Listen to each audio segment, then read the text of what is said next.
Hey everyone, I'm Soorya Ramesh. And I'm Ravi, and you're listening to Two Brown Action. Today we're going to be talking about crypto. Yes, and before we start talking about that, don't forget to like, share, and subscribe. Ding. John, out of the two of us, you're the one who knows more about crypto, I'd like to believe. So you're going to be answering all the questions today. Oh boy. Yes. Let's get right to it. What are the differences between cryptocurrencies and stock? Okay, so none of this is Stocks. investing advice. We're not certified professionals that do this stuff for a living.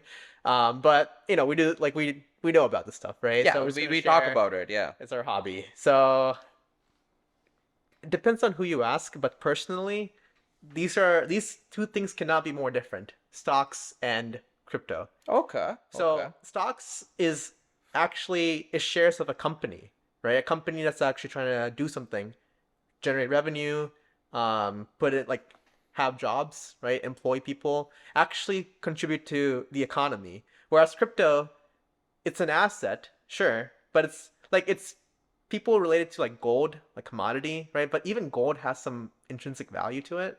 Crypto, in my opinion, doesn't have any intrinsic value.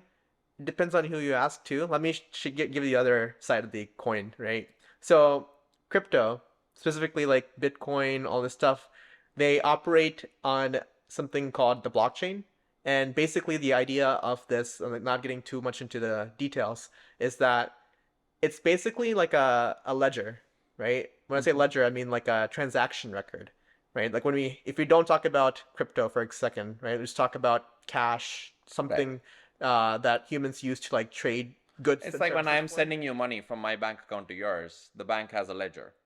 Yeah, exactly. Like it has a transaction record and like a Yes. transaction number, To account number. to Yeah. keep track of like what happened, Yeah. right? Like I'd sell you something, you give me something in return. Yes. So other people need to see that because I can just like say, oh, I have 100 coins, and then I give you 50, but then I tell everyone else I still have 100, right? Like Right. there needs to be like a tracking. Someone needs to be there. Some third party needs to keep track of everything. Exactly. I mean, I guess when it comes to money, a third party always has to keep track of everything, right? From Right. obviously there's like cash transactions which are not kind of like which can be off the record, which is So like a whole different thing. But for yeah, the most part, you want a third party to keep track of all the cash that's moving between countries within the country. and that third party is typically a central authority, right? Centralized thing. Right. Whereas blockchain, by definition, is decentralized. There's not a single person that you trust. So trust is actually distributed to everyone. So this is called a distributed ledger, right? And with Bitcoin, when you transact it, everyone sees it. Everyone is also like verifying that it's happening, right? This is done with GPUs, So ASICs. so when you buy a Bitcoin, everybody that has a ledger, there's an input that's added saying, "Hey, you bought the Bitcoin," Yeah, something like that. yeah, and Versus one person taking note be like, "Oh, he bought one orange from this grocery store," which is probably the shopkeeper in that case, right? That and it's mathematically verified, right, hmm through hashing and algorithms. So it's mathematically, and this is like pretty computationally heavy. So GPUs are typically used for this, or even ASICs, like application-specific integrated circuits, are used sure. for this. And you get so each transaction has a tiny amount of fee associated with it, and the people who are doing the hardware that's doing the actual verification get some of that fee for Um, verifying the transaction. right. So whatever hardware is maintaining this entire blockchain, that gets a little bit of the fee. So that's how you make money by owning hardware. Exactly. Okay. So when people say mining Bitcoin, right? The way I understood it was, you have GPUs and you're like spending a lot of compute power, and by doing that, you're kind of just mining. And when people say mining, I kind of think like that old school digging, right? People are like mining, and suddenly you hit gold. Like that, I think that when people say they're mining for cryptocurrency with a GPU, they're pretty much their GPU is just mining, and randomly it just like hits gold, hits a Bitcoin, and suddenly you own one Bitcoin, right? Is that how that works, or is my understanding wrong? Actually, no, it's a good analogy. And that's actually another reason why people like Bitcoin. So Bitcoin specifically, there's a fixed number of total Bitcoins that are able to exist. Mm-hmm. Like even it's kind of like a limited quantity, right? Like kind of like gold. right? Right. If you imagine the universe as a finite thing, there's only a limited amount of gold on the earth. Yeah. So there's a point in time where we'll discover all the gold in the world. Right. So like you get value through scarcity. Yes. Over the course of time, obviously, it's been like, I don't know, 2000 years. Yeah. I don't know, however long the world has been, but we've Well, discovered a lot of the gold. world's been a long, Longer, but yeah, you guys get the human point. history, modern human Ignore, history. yeah, modern. Thank you, John. Yeah. You guys know what I'm saying. But yeah, we've discovered a lot of the gold that's in all this time, but there's still more. We're getting closer and closer. We haven't discovered all the gold. Yes. And So similar to that, when it comes to Bitcoin, I guess like we'll always keep getting closer. It might take till time infinity when we discover everything or something like that. Is that well, right? there's an absolute limit. I don't remember the exact number, but there's a limit to how much Bitcoin can actually be in circulation. Okay. And this isn't something that can be changed. It's like baked into the algorithm. Okay. I see. So that's the reason why you have the halving issue that we were talking about. Right. The halvening is, I heard this on a different podcast once, which is just the halvening is when Bitcoin started, when you use a certain amount of compute power, you could mine one Bitcoin. Let's say you use 100 compute power, you could mine one Bitcoin. And that used to always be the case, right? But after 4 years, when you use the same 100 compute power, you only get half a Bitcoin. So every 4 years for the same compute power, you can only mine half of whatever you were mining for. So you're pretty much making like half the money, right? You're getting half the value. So yeah, I think the most recent halvening happened very recently, 2024 or end of 2023, I want to say. So yeah, continue on. Yeah, so basically, like when you say mining, these GPUs or different types of hardware is trying out different hashes to figure out if this is a valid Bitcoin, right? It's like a pretty brute force algorithm that tries guessing like, okay, is this like something that can represent a Bitcoin that can be added to the ledger or not, right? Yes. Okay. Question. Given you work with all these hardware and GPUs and everything, right? Is there could you maybe own a lot of GPUs, right? And could you mine for I don't know, for like years, and could you never get a Bitcoin? Is that possible? Because maybe you're kind of like the way I'm thinking is you're kind of mining for gold, but you're just mining in all the wrong places or something like that. Even though you have like a huge workforce, a single worker might hit gold elsewhere, whereas like your workforce is not hitting gold at all for so long. Or is it more like, no, you have a certain compute power, you're definitely guaranteed these many Bitcoins or something like that? Um, it's a statistical model, right? So like you're more likely to find a Bitcoin if you have more compute power. Whereas if you have less compute power, then like it Okay. doesn't mean like you're not gonna find it, but there's less chances that you're gonna find Okay, it. so it is a statistical, like you could potentially, in a corner case, have a lot of compute power and still never hit Yeah. Bitcoin. Okay, But got you it. still get some amount of uh monetary value. Just maintaining the ledger. Exactly. Okay, So got it. this is what a lot of people do, right? Okay, so the Bitcoin is like different compared to maintaining the ledger. You get money for just maintaining the ledger Yeah. with your GPUs, and then the Bitcoin is something that you hit and you kind of own something. Exactly. Okay. And this is And when you discover a Bitcoin, does it automatically go into the ledger like that? yeah. Oh wow. Okay. Cool. Yeah. And so Bitcoin specifically follows this thing called proof of work, meaning that it's all about compute power, right? So the more compute power you have, the more trust you have of the network.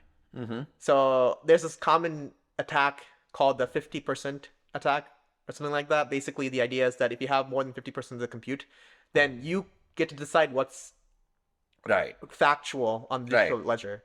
It's kind of like having more than 50% ownership of a company, then you become the owner of the company. Yeah, basically. Pretty much. Okay. But this is like very impractical because, and we also relate to halving, right? It takes you exponentially more amount of compute to get something, to get a new Bitcoin. So like this is something that a lot of people who are following this stuff are criticizing for Bitcoin as the proof of work, and it's not very sustainable for the economy because you're putting so much energy to do just verification of transactions. Yeah. Whereas Ethereum recently has this thing called proof of stake instead, where instead of compute being the primary thing that gives you credibility, it's the amount of Ethereum that you own that gives you credibility. Okay. So like if you have more Ethereum, then I trust you more. So you Okay. get more say of like what actually is valid. Oh, that kind of also gives people incentive to own more Exactly. Ethereum coins, right? Yeah. Okay. And finally, I want to talk about how Bitcoin is a limited quantity, and this is the reason why people say it's a hedge against inflation. Hmm. So the U.S. government, for example, Every year there's inflation, which is like 2 to 3%, which would be ideal, and so money keeps decreasing in value. Whereas because Bitcoin is never gonna has a limited quantity, you're saying that there's gonna be no inflation. So it's kind of like an absolute. I mean, yeah, but Okay. like specifically, the Federal Reserve maintains the currency, right? The U.S. government has a budget, and they spend it to do different things, right? Like run healthcare programs, welfare programs, or whatever, right? Like at the federal level. Um, but there's times where the budget is not enough. Right. For example, the pandemic was a pretty good, interesting use Right. case, right? So a lot of people, the economy was shut down. The U.S. government, the Federal Reserve, didn't want the entire economy to collapse. So what Hmm. do? They print more money. They print more money, meaning that just like went in some like digital, like they didn't actually physically print anything, right? Yeah, yeah, yeah, Like yeah. they just like digitally like changed the number. They're Yeah. like, oh, we have magically, We just have like $3 trillion yeah, in loans now, like and the entire country is yeah, $3 you trillion you get a stimulus, you get a Yeah, stimulus, yeah, yeah. right?